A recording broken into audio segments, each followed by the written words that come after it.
Thank you for joining us. I'm Brad Klunch. And I'm Quinn Tran. Construction is underway in Thackerville, Oklahoma. Crews are working to construct some much-needed housing there. It means a lot to us to be able to have this venture, but it means a lot for the community to have places for people to live. Governor Bill Anatubby led the groundbreaking ceremony for this latest project in Thackerville, near the intersection of I-35 and Rogers Road in Love County. Crews are constructing a 252-unit apartment home complex. The upscale apartment homes are the first phase of Central Park at WinStar Village. This will offer attractive, convenient housing options for WinStar employees and other residents. The apartment community will be comprised of several two-story buildings with 1, 2, and 3-bedroom options. There will be a 9-acre park, clubhouse, and a pool. November has been marked as National Diabetes Month. It's a time to raise awareness to diabetes, how it impacts lives, and ways to prevent the disease. Nearly 26 million adults and children in the United States have diabetes, and there is a very high rate of the disease among Native people. The Chickasaw Nation has programs and services available to its citizens, and this month it's raising awareness on Chickasaw.tv through a series of special reports featuring health professionals, nutritionists, and those with diabetes. If you're Native American, then you have a risk factor. We used to think of type 2 as only being in adults, but now we're starting to see it younger and younger, a full generation or two younger. The youngest one I've ever known of that with a type 2 was like a 3-year-old. It's the patient that has trouble controlling and managing their blood sugars that we really worry about, because they do put themselves at higher risk to develop complications. Some of the complications could be blindness, kidney disease that could lead them to dialysis, circulation problems that can lead to amputations. If I can catch you before you actually have full-blown diabetes, we have newer medications, interventions that can really prolong your life. We know an awful lot more about diabetes than we did even a decade ago. Certainly more than we did 20 years ago. That was just a brief look at the special diabetes report. See the 12-part series on Chickasaw.tv. Every Monday, Wednesday, and Friday in November, a new piece will air with information on diagnosing the disease, treatment, prevention, and patient stories. We head now to Emet, Oklahoma for a popular event. Harvest Fest was held on the grounds of the Chickasaw White House. Chickasaws and people from surrounding communities enjoyed coming to this fall event. They get to step back in time, the early 1900s, and enjoy a variety of fun family activities, food, carriage rides, and live music. The Chickasaw White House was also open for tours. The Chickasaw Nation hosts this free event annually during the fall season. You know, normally we ask someone to shoot the first arrow. Now to Kullihoma, Oklahoma. The Chickasaw Nation hosted the Shoot of the Nations. Team members from different tribes competed in cornstalk shooting, a traditional Native American sport. Archers used their bows and arrows to shoot at targets made of cornstalks. The competition included events for adults as well as for children. Governor Anatubby helped honor the young participants and encourage them to stay active in this special Native sport. This is one part of the overall effort that we have. Everything from this kind of activity to the language to the history, all these things fit together. They're embracing their heritage and embracing the culture. And our tribe will be better for it. There you go. Chickasaw citizens say they appreciate the governor's support in sponsoring events like this. It's an opportunity for Native families to come together and experience traditions rooted in their Native culture.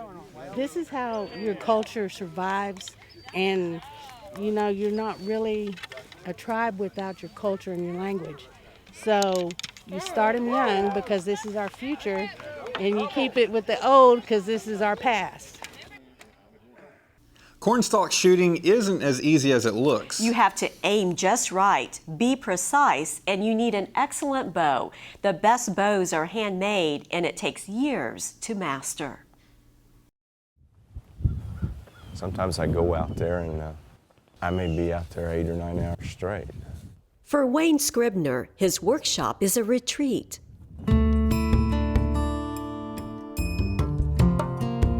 This isn't an ordinary workshop. Wood staves are lined up, ready for Wayne to transform them into bows.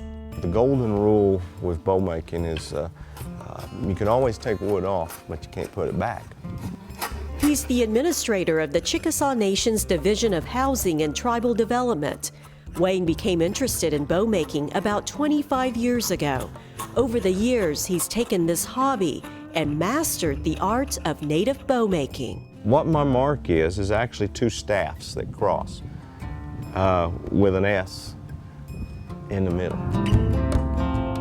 One staff represents when we were in the eastern part of the United States. The other staff represents where we are now. There are few native bow makers. Wayne says the process of bow making requires time, patience, and several key steps. These pieces of wood were harvested from a cluster of trees near water in Kullihoma. All of them have well-defined marks, growth rings that will guide the bow maker. The growth ring is where the bow gets its strength. It will become the back of the bow. And you pick the growth ring that you want, and now you're going to remove all the wood off the back, following that one growth ring all the way through. The back of this bow that you're looking at is one growth ring all the way from tip to tip. It's remarkable how you can manipulate this wood with heat. And what I do is I use fire to straighten it. So it may have a little crook in it, or it may be a twist, and I can heat that and manipulate it back to where it's straight and hold it in place. And once it's cooled, it'll stay straight for you. You start with like this, ends up like this.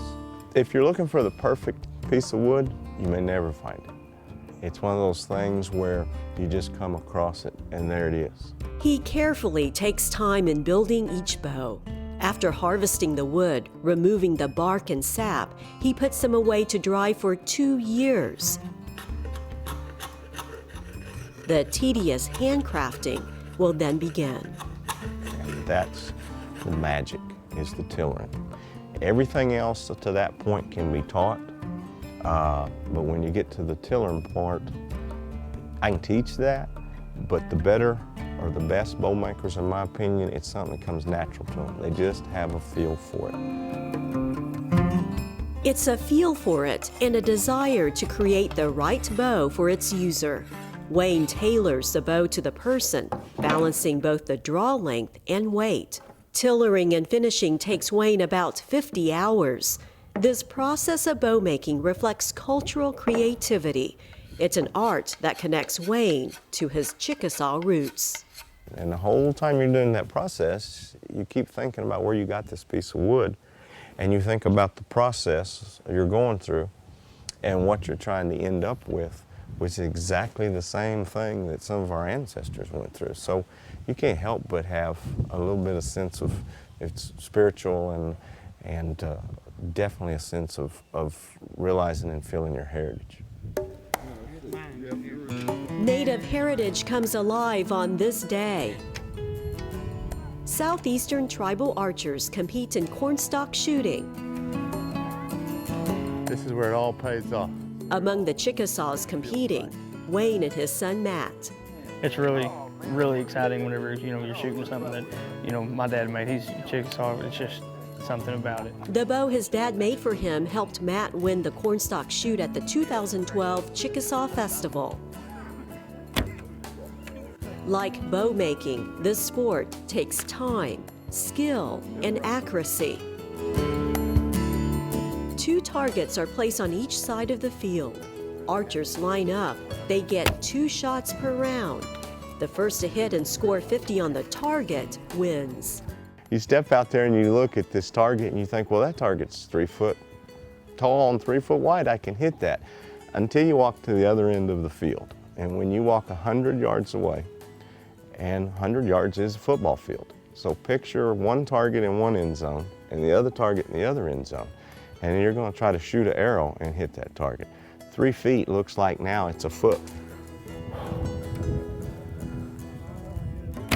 It's not as easy what it looks, but boy, it's a lot of fun. It's addicting. I mean, you shoot and you get close.